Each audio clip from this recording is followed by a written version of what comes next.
My friend, my name is Kiran.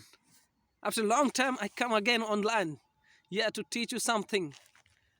Friends, I'm asked by many students the question that how to be the habitual language speaker.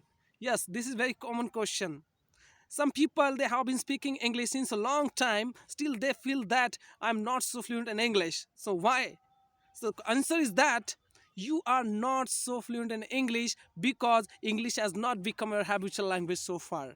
And if you want to improve your English on the high level, if you want to become a habitual language speaker, then I'm gonna suggest you something that you have to apply to be a habitual language speaker. Then keep watching this video till the end, and this video will be very short because I always think that I should make video in a short for people understanding. So keep watching it. The first step that I want to tell you, if you want to become a habitual language speaker, the first step is that you have to keep yourself in a touch of English language. Then the question is that how can we keep in touch, sir, with the English language? Very easy. Don't worry about that. Nowadays learning language become a very easy process. Okay, the first step, that is listening song.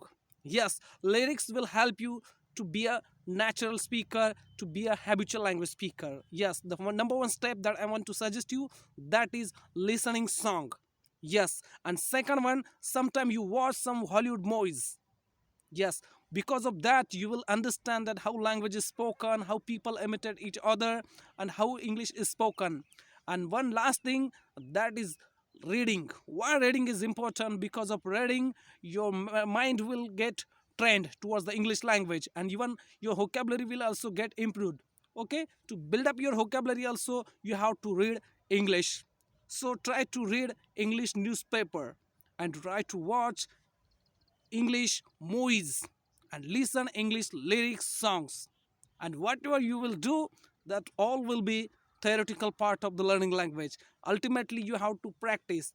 There is no option. Okay. So in this video, it's enough. We'll meet in a next video with a new lesson, new topic. Till then, take care.